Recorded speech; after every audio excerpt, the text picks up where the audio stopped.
अस्सलामुअलैकुम जी, welcome and welcome back to my channel the Sunset house.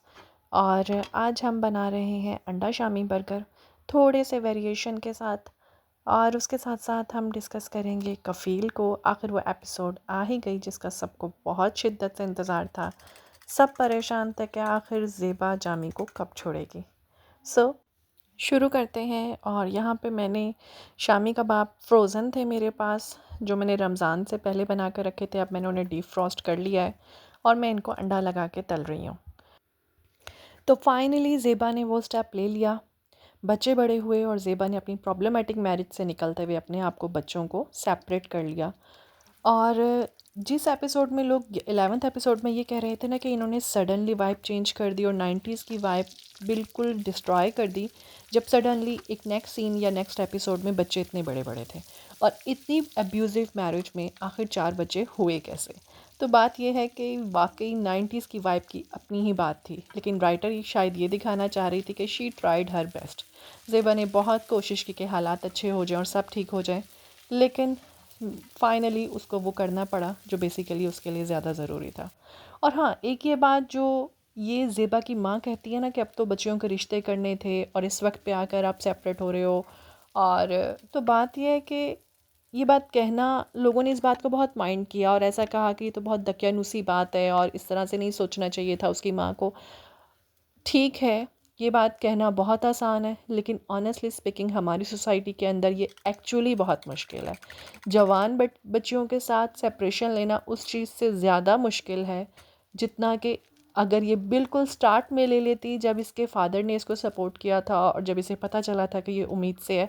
I think उस time ठीक है, ये उसे चांस देना चाहती थी जामी को, लेकिन इस टाइम पे ये स्टेप लेना ज़्यादा मुश्किल था, लेकिन ये ज़रूरी भी था। अगर ये फाइनेंशियली इससे ज़्यादा स्टेबल होती तो भी हमारे यहाँ इतना सोशल प्रेशर है कि ये लोग ये ना समझें, मतलब मुख्तलिफ़ किस्म के डर होते हैं ना कि लोग ये ना समझें कि अगर मदर एडजस्ट नहीं कर सकी, या आई डोंट नो कि किसकी गलती है, और ये ना हो कि बच्चियों से भी इसी तरह से उम्मीद लगा लें कि क्या पता ये भी एडजस्ट ना हो सकें।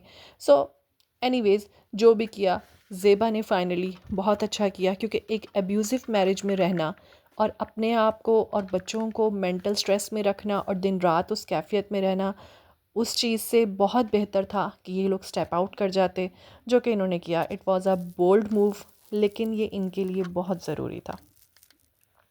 अच्छा लगा। और एक दूसरी चीज़ जो बहुत अच्छी लगी वो ये थी कि बच्चों की पर्सनैलिटीज़ बहुत काम हैं। स्पेशली सुबुक की पर्सनैलिटी इतनी काम है कि लगता नहीं कि उसके फादर इस तरह से इतने अब्यूज़िव पर्सन है। मोस्टली जिन घरों में ये वाले मसले होते हैं, झगड़े होते हैं, बच्चे इतनी काम पर्सनैलिटी के कम ही बनते हैं, लेकिन ये इन्होंने बहुत अच्छी चीज़ दिखाई। और ये तो बात है, सनम सईद की जितनी अच्छी परफॉर्मेंस इस ड्रामे में है और जितना कामली वो बात करती हैं, वो ऑसम है।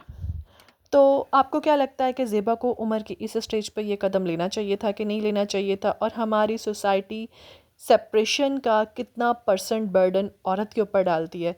इस बारे में मुझे आप सबकी राय का बहुत इंतज़ार रहेगा। ओके, तो ख़ैर यहाँ पे हम लोगों ने अपने बर्गर्स बना लिए।